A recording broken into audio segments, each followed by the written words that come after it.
हमने अपनी एक डाउट क्लास शुरू की थी, जिस डाउट क्लास में मैंने फंडामेंटल राइट्स के बारे में डिस्कस किया और फंडामेंटल राइट्स क्या क्या थे उनके बारे में सभी के बारे में मैंने डिस्कस किया था। और फंडामेंटल राइट्स के बारे में मैंने ये भी डिस्कस किया था कि backbone of the Indian constitution किसे कहते हैं, सोल ऑफ इंडियन कॉन्स्टिट्यूशन किसे कहते हैं। मैंने आर्टिकल 19 को आर्टिकल 32 को ब्रीफली डिफाइन किया है। फिर मैंने आर्टिकल 12 से लेकर आर्टिकल 35 तक का टोटल कंप्लीट डिस्क्राइबेशन दिया है और उसके बारे में क्या हो सकता है, जितनी हो सकती थी मैंने उतने डाउट आप लोगों को क्लियर करने की कोशिश की है। फंडामेंटल राइट्स कहाँ से अडोप्ट किए गए थे मैंने इसके बारे में भी चर्चा किया है, कितने आर्टिकल से कितना आर्टिकल तक आता है मैंने सारे को चर्चा किया था। फंडामेंटल राइट को मैंने जीरो से लेकर हीरो तक बनाने की आप लोगों को कोशिश की है। उसमें किसी भी तरह के आप लोग को डाउट थे मैंने उस डाउट को भी क्लियर करने की कोशिश की है।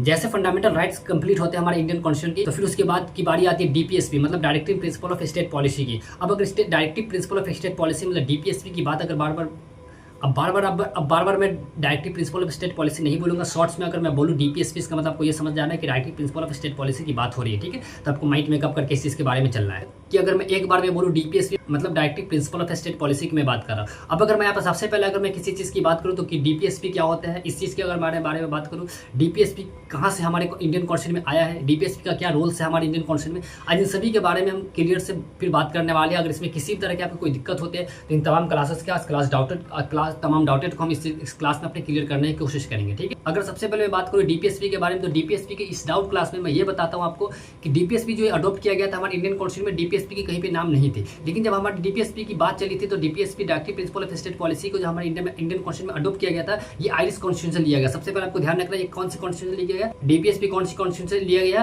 तो आयरिश कॉन्स्टिट्यूशन से लिया गया, ठीक है। आप लोग को इस चीज के बारे में एकदम बारीकी से ध्यान रखना है, क्योंकि एग्जाम में यहाँ से खड़े क्वेश्चन उठ के आते हैं, एकदम डायरेक्टली आपको आपको क्वेश्चन दिख जाएंगे, from which constitution DPSP has been adopted. आपको ये क्वेश्चन डायरेक्ट देखने के लिए मिलेगा। तो जब तक आपके पास ये याद नहीं रहेंगे तो इस क्वेश्चन का आंसर नहीं दे सकते। तो अगर आप चाहते हैं कि इस क्वेश्चन का आंसर दे तो आपको याद रखना है कि आयरिश कॉन्स्टिट्यूशन से डीपीएसपी लिया गया, directive principle of state policy, ठीक है। आयरिश कॉन्स्टिट्यूशन मतलब आयरिश के संविधान से ये चीज़ को लिया गया, ठीक है। आपको बार बार मैं रिपीट कर रहा हूँ इसलिए ताकि आपको याद हो जाए, ठीक है। अब अगर नेक्स्ट की बात करूँ कि डीपीएसपी की शुरुआत कितने से होती है, तो डीपीएसपी के अगर बारे में बात करूँ तो डीपीएसपी के बारे में अगर मैं बात करूँ तो आपको याद होगा कि आर्टिकल फंडामेंटल राइट जो हमारे कंप्लीट हुए तो आर्टिकल 12 से लेकर 35 तक कंप्लीट हुए थे, ठीक है। तो जैसे आर्टिकल 12 से लेकर 35 फंडामेंटल राइट्स का एंडिंग होता है, तो अब उसके बाद वाला जो फंडामेंटल राइट्स तो उसके बाद वाला जो आर्टिकल्स होगा हमारा वो कौन से आर्टिकल को डील करेगा, तो डीपीएसपी को डील करेगा, ठीक है। तो आपको जिसको भी ध्यान रखना है कि आर्टिकल 35 का कंप्लीट हो गया था फंडामेंटल राइट से, तो अब 35 के बाद कौन सा आर्टिकल आने वाला, तो आर्टिकल 36 आने वाला, ठीक है। तो आर्टिकल 36 से लेकर 51 तक, मतलब ध्यान रखना है कि आर्टिकल 36 से लेकर 51 तक कौन डील करता है, तो डीपीएसपी, जिसे हम लोग क्या बोलते हैं, directive principle of state policy, ठीक है। आप लोग को यहां तक क्लियर होगा कि आर्टिकल 36 से लेकर 51 तक कौन डील करता है, तो डीपीएसपी, ठीक है। अब अगर बात करूं कि कितने पार्ट में है, तो part 4 of the Indian constitution, ध्यान रखना है कि part 4 of the Indian constitution में डीपीएसपी आर्टिकल 36 से लेकर 51 तक, यहां तक कंफर्म है। आयरिश कॉन्स्टिट्यूशन से लिया गया, यहां तक कंफर्म है, कोई दिक्कत नहीं। अब सबसे पहले अगर बात करूँ कि आर्टिकल 36 में डीपीएसपी के बारे में क्या लिखा गया है, डीपीएसपी के बारे में आपको ये यहाँ पे ध्यान रखना है कि डीपीएसपी के आर्टिकल 36 में ये लिखा गया कि definition of states, definition of state का मतलब ये है कि directive principle of state policy क्या है, ये क्या वर्क है, ये हमारे कॉन्स्टिट्यूशन को कैसे सपोर्ट करता है, डीपीएसपी क्या क्या काम करेंगे हमारे कंट्री के अंदर, ये किस तरह से कंट्री को हमारे कंट्रीब्यूट करेगा, मतलब जितने भी रूल्स एंड रेगुलेशंस और रिस्पॉन्सिबिलिटीज है, ड्यूटीज है डीपीएसपी के, वो सारे मेंशन है आर्टिकल 32 के अंदर। मतलब ये डिफिनेशंस की बात करता है कि जो भी हमारा डीपीएसपी उसके ये डिफिनेशन क्या है, इसके बारे में आर्टिकल 36 डील करता है। अब अगर बात करें आर्टिकल 37 की, तो आर्टिकल 37 में application of the DPSP, application of DPSP का मतलब यहाँ पे कि डीपीएसपी के क्या क्या एप्लीकेशन हो सकते हैं, क्या क्या मतलब किस तरह से वर्क करेगा, इसके बारे में डील करता है आर्टिकल 37। आपको नॉर्मली मैं बताते हुए चल रहा हूँ, आपको सिर्फ आर्टिकल याद रखना है, क्योंकि एग्जाम में अगर जैसे आप SSC, railway, GD, group D, NTPC के अगर पेपर देते हो वहाँ पर डायरेक्ट आर्टिकल ही पूछे जाते हैं मोस्ट ऑफ द केस में, तो आपको इस चीज़ को भी यहाँ पर ध्यान रखना है। तो 36 में डिफिनेशन दी गई है, 37 में एप्लीकेशन ऑफ द डीपीएसपी की बात की गई है, ठीक है। अब अगर बात करें आर्टिकल 38 की, तो आर्टिकल 38 में स्टेट टू सिक्योर और social order for the promotion of public welfare, यहाँ पे 38 के बारे में अगर बात करें तो यहाँ पे स्टेट को ये मतलब डीपीएसपी को ये सिक्योर किया गया है कि पब्लिक का जो भी इंटरेस्ट है, पब्लिक का जो भी वेलफेयर है, इसके बारे में इस चीज़ को ये सिक्योर करेगा और इसके बारे में ये ऑर्डर देगा। मतलब अगर आर्टिकल 38 की बात करें तो आर्टिकल 38 के पास ये राइट्स है कि जो भी पब्लिक वेलफेयर के लिए जो ऑर्डर होगा, जो अकाउंटेबिलिटी होगा, जो रिस्पॉन्सिबिलिटीज होगी, इन सारी रिस्पॉन्सिबिलिटी को ये ऑर्डर देने वाला है यहाँ पर। इसके बाद जो पीपल्स का जो भी वेलफेयर है उनको ये सिक्योर करेगा। तो आर्टिकल 38 के बारे में इस चीज़ को डील करता है। अब अगर बात करें आर्टिकल 39 की, तो आर्टिकल 39 में है certain principle of the policy to be followed by the states, कि स्टेट्स के कौन कौन से प्रिंसिपल और पॉलिसीज को फॉलो करना है, इसके बारे में जो डील करता है वो हमारा आर्टिकल 39 है। आर्टिकल 39 में ये रिस्पॉन्सिबिलिटीज है कि क्या क्या कौन कौन से प्रिंसिपल पे हमें वर्क करना है, कौन कौन से प्रिंसिपल पे हमें काम करना है, इन सारे के बारे में अगर कोई डील करता है तो वह हमारा आर्टिकल 39। तो फिर डीपीएसपी के आर्टिकल 39 में इस चीज़ की डील की गई है कि हमारे पास कौन कौन किस प्रिंसिपल है, हमारे पास कौन कौन सी प्रिंसिपल है, हमें कौन से एरिया में जाके हमें कौन सी एरिया में काम करना है, हमारा मेन फोकस क्या होने वाला है, इन सभी चीज़ पर अगर कोई डील करता है तो वो हमारा आर्टिकल 39 डील करता है और डीपीएसपी का ये डीपीएसपी के अंदर ये आते हैं। अब अगर बात करें आर्टिकल 39A की, तो आर्टिकल 39A के बारे में यहाँ पे ये कहा जाता है equal justice and free legal aid. Equal justice का मतलब यहाँ पे है कि जितने भी लोग हैं इंडिया के अंदर में, चाहे वो इंडिया के अंदर में होने चाहिए, चाहे वो इंडिया के बाहर के हो, चाहे फॉरनर हो या इंडियंस हो या इंडियन सिटीजन्स हो या फॉरनर सिटीजन्स हो, सिटीजन्स जो भी हो, सारे के पास सभी के पास इक्वल जस्टिस होंगे। किसी के साथ किसी भी तरह के भेदभाव नहीं किए जाएंगे, चाहे आप किसी भी कम्युनिटी से बिलोंग करते हो, चाहे आप किसी भी रिलीजन को मानने वाले हो, चाहे वो पुअर हो, चाहे वो रिच हो, चाहे आप मेल हो, चाहे आप फीमेल हो, चाहे आप ट्रांसजेंडर हो, मतलब आप किसी भी कम्युनिटी से बिलोंग करते हो, चाहे आप शेड्यूल कास्ट हो, चाहे आप शेड्यूल ट्राइब्स हो, या आप इकोनॉमिक वेकर सेक्शन से हो, आप ओबीसी हो, मतलब किसी भी कम्युनिटी से हो, किसी भी धर्म को मानने वाला, आपके साथ किसी भी तरह का भेदभाव नहीं किया जाएगा और आपके पास लीगल जस्टिस दी जाएगी और आपके पास इक्वल जस्टिस का राइट होगा और आपको फ्री लीगल मिलेगी। ये हमारा आर्टिकल 39A डील करता है। तो आपको इसके बारे में भी ध्यान रखना और आपको आर्टिकल 39 के बारे में भी ध्यान रखना है और आर्टिकल 39A के बारे में भी आपको ध्यान रखना है। अब अगर यहाँ पे बात करें तो आर्टिकल 14 जो कि most important part of the Indian constitution in the DPSP, ये डीपीएसपी में ये मोस्ट इंपॉर्टेंट पार्ट है जिसे हम लोग आर्टिकल 14 के नाम से जानते हैं। इसके बारे में यहाँ पे ये कहा गया है कि इसमें प्रमोशन ऑफ पंचायती राज के बारे में ध्यान दिया गया है और यहाँ पे ये बताया गया है पंचायती राज इंडिया में क्यों जरूरी है और पंचायती राज इंस्टीट्यूशन क्यों इंडिया में होना जरूरी है। और इस पर सबसे ज़्यादा जोर अगर किसी ने दिया था तो गांधी जी ने दिया था। महात्मा गांधी जी ने यह कहा था कि अगर इंडिया का डेवलपमेंट अगर चाहते हैं तो हमें ग्राउंड लेवल से काम करनी पड़ेगी और ग्राउंड लेवल पे हमें क्या करना पड़ेगा, तो हमें पंचायती राज सिस्टम को लाना पड़ेगा। और जब हम पंचायती राज इंस्टीट्यूशन लाएंगे तो वहाँ पर हमारा बेटरमेंट ऑफ वर्क जानेंगे क्योंकि वहाँ के जो लोग होंगे वो एक दूसरे को जानने वाले हैं। उनके बीच में जो भी मुखिया बनेगा, सरपंच बनेगा, जिला पार्षद बनेगा, वार्ड मेंबर बनेगा, तो लोग उन्हीं के बीच से उठ कर आएंगे और जब लोग उन्हीं के बीच से उठ कर आएंगे तो फिर लोग वहाँ के डेवलपमेंट पर ध्यान देंगे। और जब अगर हमारा गाँव लेवल पर अगर कोई वर्क हो जाएगा, ग्राउंड लेवल पर अगर काम कर जाएंगे तो हम सिटी लेवल पर, टाउन लेवल पर ऑटोमेटिक काम कर सकते हैं। तो अगर हम सबसे ज़्यादा अगर किसी चीज़ को इंडियन के डेवलपमेंट के लिए अगर हमें पकड़ के रखना है तो हमें पंचायत इंस्टीट्यूशन लाना होगा। इसके लिए इस चीज़ को डीपीएसपी में रखा गया था। और आर्टिकल 40 को अगर सबसे पहले कोई अडॉप्ट करने वाला, इंस्टीट्यूशन को अगर सबसे पहले कोई अडॉप्ट करने वाला था तो वो राजस्थान था। आपको इस चीज़ के बारे में ही माइंड मेकअप करके चलना है कि सबसे पहले पंचायती राज इंस्टीट्यूशन को अगर कोई अडॉप्ट करने वाला था तो वो पंचायती राज इंस्टीट्यूशन सबसे पहले राजस्थान में हुई थी। और इसका आर्टिकल अगर डील करते हैं तो आर्टिकल 40 के हम लोग डील करते हैं। इस चीज़ के बारे में आर्टिकल 40 पंचायती राज इंस्टीट्यूशन के बारे में डील करता है। आपको कॉमेंट बॉक्स में ये बताना है कि पंचायती राज दिवस हम लोग कब सेलिब्रेट करते हैं। अब अगर बात करें आर्टिकल 40 के बारे में तो आर्टिकल 40 में हमें right to work, right to education and right to public assistance in certain cases, मतलब हमारे यहाँ पर कुछ राइट्स आर्टिकल 41 में ये भी दिए गए हैं कि हमारे पास राइट टू वर्क है, चाहे तो काम कर सकते हैं। हमारे पास राइट टू एजुकेशन, हम चाहे तो एजुकेशन कर सकते हैं। लेकिन यहाँ पर हमें पब्लिक असिस्टेंस के बारे में कुछ सर्टेन केसेस में इस चीज़ को राइट दिया गया है। तो हमें इस चीज़ को भी ध्यान रखें, हमें राइट टू वर्क है, काम कर सकते हैं। राइट टू एजुकेशन, हम एजुकेशन को हासिल कर सकते हैं। राइट टू पब्लिक असिस्टेंस का काम है, यहाँ पर हम लोग इस चीज़ को भी कवर अप कर सकते हैं। ठीक है, तो आपको इस बारे में ध्यान रखना कि आर्टिकल 41 किस चीज़ से डील करता है, तो right to work, right to education and right to public assistance in certain cases. ठीक है, आपको ये चीज़ के बारे में ध्यान रखना है। तो अगर बात करें आर्टिकल 42 की, तो आर्टिकल 42 में हमें ये कहा गया है provisions for just and human condition and work and maternity relief, मतलब यहाँ पे हमें ये कहा गया कि यहाँ पर हमें प्रोविजन दी गई है कि हमें क्या, मतलब हमारे ह्यूमन कंडीशन को लेकर प्रोविजंस दी गई है। ठीक है, अब अगर आर्टिकल 43 के बारे में बात करें तो आर्टिकल 43 ये डील करता है living wages ETC for workers, मतलब यहाँ पर कोई भी वर्कर्स हो उसकी सैलरी फिक्स होनी चाहिए। सैलरी क्या है वो उसे टाइम टू टाइम मिलनी चाहिए। इसमें किसी भी तरह के सैलरी में उसको कोई धांधली नहीं की जाए। उसका जो वर्कर का जो वेजेस बन रहा है वो वेजेस उसे दिया जाए। आर्टिकल 43 इस चीज़ को लेकर डील करता है। अब अगर यहाँ पर बात करें आर्टिकल 43A की, तो आर्टिकल 43A यहाँ पे ये डील करता है कि participation of workers in management of industries का मैनेजमेंट करने के लिए वर्कर्स क्या कर सकते हैं, पार्टिसिपेट कर सकते हैं। लेकिन उसकी सैलरी फिक्स होनी चाहिए, उनकी वेजेस फिक्स होनी चाहिए, उन्हें टाइम टू टाइम सैलरी और वेजेस मिलनी चाहिए। ये नहीं कि उनसे काम कराया जाए किसी और अमाउंट पर, उन्हें पेमेंट की जाए कोई और अमाउंट पर। उनके साथ किसी भी तरह का डिस्क्रिमिनेशन नहीं की जाए। अगर यहाँ पर फिर डिस्क्रिमिनेशन अगर उसके साथ वेजेस को लेकर की जाएगी तो फिर यहाँ पर आर्टिकल 15 की वायलेशन होगी। और अगर आर्टिकल 15 की वायलेशन होगी तो आपको ध्यान होगा कि आर्टिकल 15 कैसे आर्टिकल्स है, ये फंडामेंटल राइट्स है। फंडामेंटल राइट्स के प्रोटेक्शन कौन से है, तो हाईकोर्ट और सुप्रीम कोर्ट। हाईकोर्ट 226 के अकॉर्डिंग एंड सुप्रीम कोर्ट 32 के अकॉर्डिंग। तो लेकिन हमें इस चीज़ का माइंड मेकअप करके चलना है कि पार्टिसिपेशन है वर्कर्स की, लेकिन उनके फिक्स सैलरी पर, उनका जो सैलरी उन सैलरी के अकॉर्डिंग उन्हें सैलरी टाइम टू टाइम दिया जाए। जो भी डेट फिक्स उस डेट पर से सैलरी दी जाए।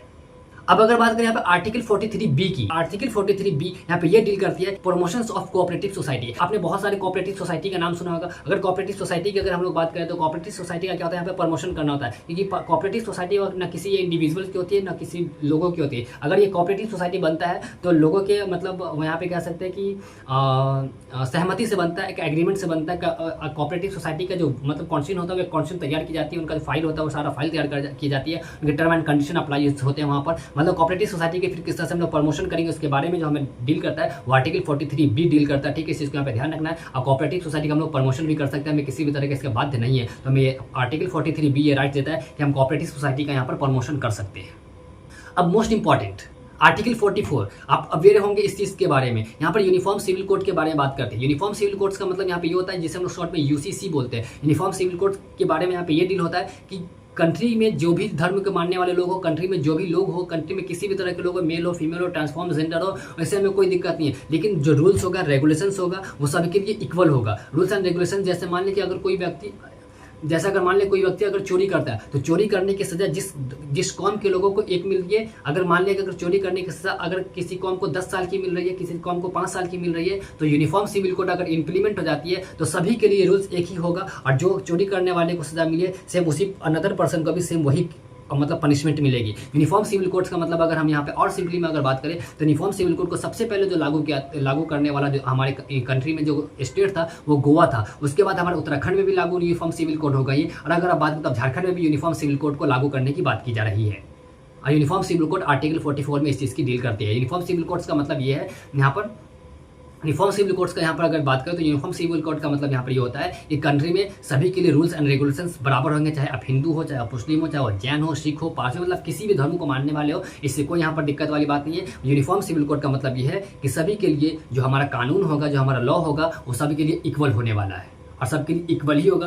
आपको ये भी ध्यान रखना कि सबसे पहले जहाँ यूनिफॉर्म सिविल कोड यूसीसी लागू हुई थी वो हमारा स्टेट गोवा था, फिर उसके बाद उत्तराखंड में लागू हुई, फिर अब झारखंड में भी लागू करने की बात की जा रही है। ठीक है, आपको आर्टिकल 44 यूसीसी आपको ये चीज़ को भी ध्यान रखना है। एग्जाम में यहाँ से भी सिंपली मतलब क्वेश्चन बन के आते, फ्रेम होके आते हैं कि which of the following article deal with the UCC, मतलब यूनिफॉर्म सिविल कोड। आपको आर्टिकल 30, 31, 44 और 40 यहाँ पे गिवन है। जो भी आपको लग रहा है वो आप उस पर टिक कर सकते हैं। तो आपको आर्टिकल याद होना मस्ट है। अब अगर यहाँ पे बात करें आर्टिकल 45 के बारे में, तो आर्टिकल 45 हमारा यहाँ पे यह डील करता है provisions of early childhood care and education to child below the age of 6। आपको यहाँ पे ये चीज़ ध्यान होगा कि मैंने जब आर्टिकल 20A फंडामेंटल राइट्स के बारे में जब क्लियर किया था तो मैंने यहाँ पे ये बताया था कि ये गवर्नमेंट की रिस्पॉन्सिबिलिटीज है कि 0 से लेकर 14 तक की एज का जो भी मतलब जो स्टूडेंट्स को लेकर जो एक्सपेंसेस हमारे होते हैं वो सारे स्टेट गवर्नमेंट की होती है। जिस स्टेट्स में आप रहेंगे उस स्टेट गवर्नमेंट का, आप जिस यूटी में उस यूटी गवर्नमेंट की रिस्पॉन्सिबिलिटीज होती है कि आपको मतलब free of cost education provide करवाई जाए। ठीक है, तो यहाँ पर बात यह की गई है कि जैसे मान लें कि जो भी 0 से लेकर 6 तक का जिस भी मतलब बच्चे का एज है, ऐसे मान लें चाहे वो मेल में हो या फीमेल में हो, जो भी मतलब बच्चे है उसका जो मतलब न्यूट्रिशंस होगा, उसका खान पान का ध्यान होगा। जैसे आपने गांव वगैरह में सुना होगा आंगनबाड़ी, तो आंगनबाड़ी में ये रिस्पॉन्सिबिलिटीज दी गई है कि गवर्नमेंट क्या करता है, एक इंस्टीट्यूशन टाइप का वहाँ पे खोल देती है ताकि वहाँ पे मतलब जो बच्चे हो, बच्चे का जो केयरनेस हो वो सही से हो सके, उनका जो मतलब खाने का जो जुगाड़ वगैरह वो सही से किया जा सके, उनके मतलब फिर मदर्स का, फिर उन्हें 0 से लेकर 6 इस तक की क्या एजुकेशन होने चाहिए, ये एजुकेशन की बात वहाँ पर की जाती है। तो ये हमारा आर्टिकल 45 इस चीज़ को डील करता है। मैंने इस चीज़ के बारे में आपको पहले ही बता रखा है। तो जहाँ पे यहाँ ये मतलब एक तरह से फंडामेंटल राइट्स थी, लेकिन फंडामेंटल राइट्स 0 से लेकर 14 तक की मैंने वहाँ पे बताया था। और यहाँ पे जिस चीज़ को हम लोग डील करेंगे ये आर्टिकल यहाँ पे जो एज होगा वो 0 से लेकर 6 तक की होगा। और आफ्टर 6 से लेकर 14 तक की जो एजुकेशन होगी वो आपकी फ्री ऑफ कॉस्ट होगी, वो स्टेट गवर्नमेंट आपको प्रोवाइड करवाएगी। ठीक है, promotions of education and economy of schedule caste, schedule tribes and weaker section. मतलब यहाँ पे हमें ये बारे में बात है कि हम किसी भी मतलब जो हमारे जैसे मान लीजिए वीकर सेक्शन का अगर कोई मतलब बिलोंग्स करता है, या फिर हमारा शेड्यूल कास्ट से कोई बिलोंग करता है, कोई हमारा शेड्यूल ट्राइब से अगर बिलोंग करता है, तो उसके इकोनॉमिक्स का प्रमोशन हम कर सकते हैं, उसको एजुकेशन का प्रमोशन यहाँ पे हम कर सकते हैं, मतलब उसे एजुकेशन हम दिलवा सकते हैं, उससे हम इकोनॉमिक्स को कुछ सपोर्ट कर सकते हैं। तो ये जो हमारा सपोर्टर्स है शेड्यूल कास्ट मतलब SC ST OBC इन सबों के लिए, तो ये सब हमारा आर्टिकल 46 यहाँ पर डील करता है। अब अगर यहाँ पे बात करें आर्टिकल 47 के बारे में, तो आर्टिकल 47 हमारा ये डील करता है कि duty of the state to raise the level of nutritions and the standard of living to improve the health of public. अगर यहाँ पे मैं बात करूँ आर्टिकल 47 के बारे में, तो आर्टिकल 47 हमारा यहाँ पे ये डील करता है कि मतलब किसी भी मतलब हम क्या कर सकते हैं कि पब्लिक इंटरेस्ट के लिए, पब्लिक वेलफेयर के लिए हम हॉस्पिटल्स वगैरह का ओपन कर सकते हैं, उसकी हेल्थ का हम लोग सही से ध्यान रख सकते हैं, उसके न्यूट्रिशन का सही से ध्यान रख सकते हैं ना। तो ताकि जो हमारा मतलब जो पब्लिक में बहुत ज़्यादा लोग मतलब जो बीमार वगैरह रहते हैं या फिर किसी कारण की वजह से उनका बॉडी सही से नहीं बन पाता, उसका हेल्थ सही से नहीं रह पाता, क्योंकि अगर उसका फिर हेल्थ सही से नहीं रह पाएगा तो फिर हमारे कंट्री के इकोनॉमिक्स में वो सपोर्ट नहीं कर पाएगा। तो ये गवर्नमेंट की रिस्पॉन्सिबिलिटीज़ बनती है कि उन्हें सही से हमें हेल्थ फैसिलिटीज़ प्रोवाइड करवाए, उनको सही से न्यूट्रिशन हम प्रोवाइड करवाए। अगर सही से ये सब चीज़ अगर उन्हें प्रोवाइड करवाएंगे तो फिर उनका हेल्थ फैसिलिटीज़ भी सही हो जाएगा। तो ये हमारा आर्टिकल 47 डील करता है। अब अगर यहाँ पर बात करें आर्टिकल 48 के बारे में, तो आर्टिकल 48 हमारा ये डील करता है organisations of agriculture and animal husbandry कि 48 के बारे में अगर मैं यहाँ पे बात करूँ कि organisations of agriculture animal husbandry, यहाँ पे ये बात कर सकते हैं जैसे कि मतलब एनिमल्स वगैरह को आपने देखा, जैसे हमने कभी जैसे मुर्गा पालन के बारे में हम लोग देखते हैं, कभी मछली पालन के बारे में हम लोग देखते हैं, है ना। मतलब इस तरीके से बहुत सारे देखते हैं। तो यहाँ पे क्या कि उसके एक ऑर्गेनाइजेशन होने चाहिए ताकि वहाँ पे किस तरह से हम लोग कौन सी चीज़ का लेवल बना सकते हैं, कौन सी चीज़ों किस तरह से कितने न्यूट्रिशन, कितने टेम्परेचर, कितने चीज़ों की जरूरत है। तो हमें यहाँ पर ये एक राइट्स होना चाहिए कि हम उसके बारे में एक ऑर्गेनाइजेशन खोल सके, लोगों को वहाँ पर जागरूक कर सके, लोग वहाँ पर हमारे जाके इस चीज़ों को सीख सके, ताकि हमें इससे फ्यूचर मतलब फ्यूचर में भी जैसे हमें एग्रीकल्चरिंग वगैरह में हमें किसी तरह की दिक्कत ना हो। तो इस बारे में भी आर्टिकल जो 48 है इस चीज़ को हमारा डील करता है। तो आर्टिकल 48 का आपको सिंपली ये याद रखना है कि organisations of agriculture and animal husbandry, ठीक है, आपको इस चीज़ को ध्यान रखना है, ठीक है।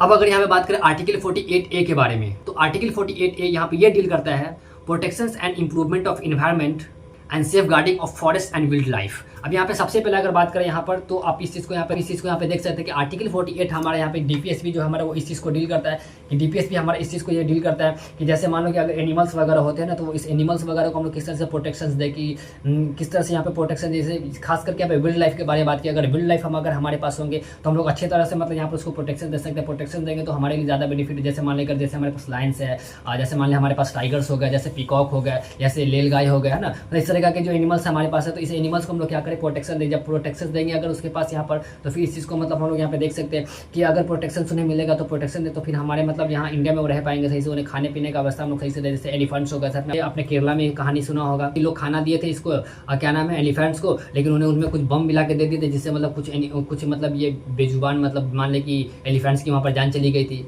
है ना। तो इस तरह के मतलब क्या कहते हैं यहाँ पर कि जो मतलब हमारा ये है उसे मतलब क्या कह सकते हैं, जो हमारा विल्ड लाइफ है हमारा, उसका मतलब किसी तरह के जान न जाए, उसे भी हम लोग सेव करके रख सकते, क्योंकि ये हमारे इन्वायरमेंट के लिए जरूरी है। और इसके बाद यहाँ पे ये भी ध्यान रखना है कि हम अपने इन्वायरमेंट को किस तरह से प्रोटेक्ट करेंगे। ये हमारा आर्टिकल 48B यहाँ पे इस चीज़ को हमें प्रमोशन देता है, ये हमें राइट्स देता है, तो हमें इस चीज़ के बारे में ध्यान रखना है, ठीक है। अब अगर बात करें आर्टिकल 49 के बारे में, तो आर्टिकल 49 से हमें क्या कहा गया है, protection of moments and place and objects of national importance. मतलब यहाँ पे ये कि भारत का जो भी मतलब हमारे कंट्री का जो भी धरोहर है, जैसे धरोहर में मान लें जैसे लाल किला हो गया, ताजमहल हो गया, है ना, फिर जैसे मान लें इंडिया गेट हो गया हमारा, जैसे मान लें और जैसे मतलब बहुत सारे ऐसे हमारे इंपॉर्टेंस है, जैसे राष्ट्रपति भवन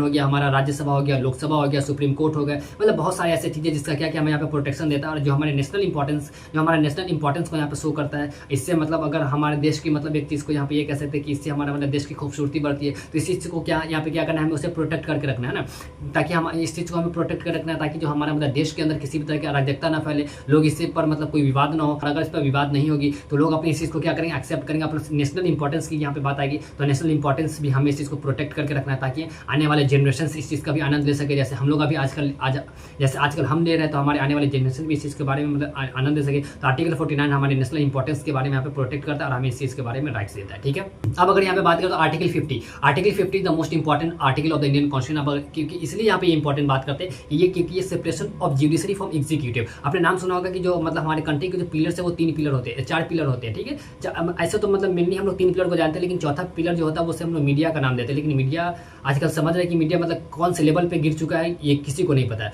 अगर मैं बात करूँ यहाँ पर तो 3 पिलर वो कौन है, सबसे पहले जुडिशरी, एग्जीक्यूटिव एंड लेजिस्लेटिव। मतलब लेजिस्लेटिव, एग्जीक्यूटिव एंड जुडिशरी, 3 आपके पास है, लेजिस्लेटिव, एग्जीक्यूटिव एंड जुडिशरी। इन 3 को हम लोग क्या कहते हैं, मतलब इंडिया का पिलर कहते हैं। चौथा जो हमारा पिलर था वो मीडिया था, ठीक है। मतलब 4 पिलर से हमारा इंडिया टिकी हुई है, मतलब judiciary, executive and legislative, executive and judiciary, executive and legislative, ठीक है। तो इन 3 का आपको नाम याद रखना। चौथा हमारा मीडिया था स्तंभ, ठीक है, जिसको हम लोग पिलर ऑफ द इंडिया कहते हैं, ठीक है। तो यहाँ पे क्या गया, जुडिशरी को एग्जीक्यूटिव से अलग किया गया, मतलब जुडिशरी का जो रोल होगा वो अलग होगा, एग्जीक्यूटिव का जो रोल होगा वो अलग होगा। जुडिशरी एग्जीक्यूटिव के काम में इंटरफेयर नहीं करेगी और एग्जीक्यूटिव जुडिशरी काम में इंटरफेयर नहीं करेगी। करेगी, मतलब दोनों को अलग अलग बांटा गया, दोनों का काम, दोनों का वर्क, दोनों की रिस्पॉन्सिबिलिटी सेपरेट की गई है। तो आर्टिकल 50 जो इसी चीज़ को बारे में यहाँ पे बताता है। ये क्वेश्चन यूपीएससी की पूछी कि कौन से article separation of judiciary and executive की बात करते हैं आपको, तो यहाँ पर आपको आर्टिकल सिर्फ वहाँ पे पूछा गया, तो आपको इस चीज़ के बारे में भी ध्यान रख के चलना है कि वहाँ पे मतलब बड़े लेवल के भी एग्जाम होते हैं, तो वहाँ पे भी आर्टिकल इंपॉर्टेंट होता है, वहाँ पे भी आर्टिकल इंपॉर्टेंट होता है, आपको आर्टिकल याद करके चलना है, ठीक है। और separation of judiciary from executive की यहाँ पे बात की गई थी, तो आर्टिकल 50 के बारे में ये ध्यान रखना। अब अगर बात करें तो last article of the DPSP मतलब directive principle of state policy के लास्ट आर्टिकल बची हमारे पास, तो वो 51 है, ठीक है। अगर 51 आर्टिकल के बारे में अगर मैं बात करूं तो promotions of international places and security, मतलब जो हमारे इंटरनेशनल प्लेसेस है उसे हम लोग क्या करेंगे कि उसे मतलब प्रोटेक्शन देंगे, उसका प्रमोशन करेंगे। जो हमारे इंटरनेशनल प्लेसेस है, फिर उसका सिक्योरिटी हमारा किस तरह से रहने वाला है, उसको हम लोग किस तरह से मतलब प्रोटेक्शन देंगे ताकि उनमें मतलब हमारे इंटरनेशनल प्लेसेस में मतलब किसी तरह की दिक्कत ना हो, है ना। तो इस सब चीज़ के बारे में हम प्रमोशंस करना है, इसके बारे में हमें प्रोटेक्शन देना है ना।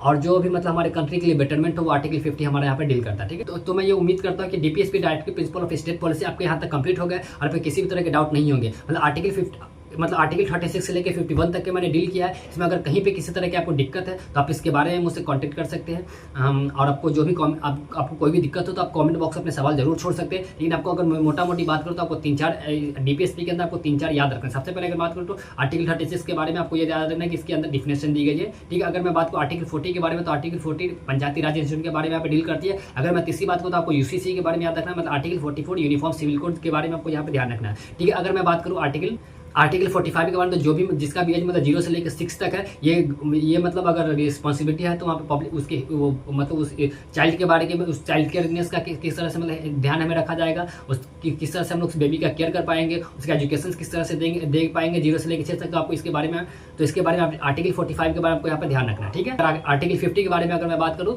तो आर्टिकल 50 को भी आपको ध्यान रखना, separation from judiciary from executive. तो मोटा मोटी आपको 4-5 आर्टिकल के बारे में डीपीएसपी में आपको याद रखना है। और किसी भी तरह के आपके पास डाउट है तो आप डाउट अपने कमेंट बॉक्स में छोड़ सकते हैं। जय हिंद।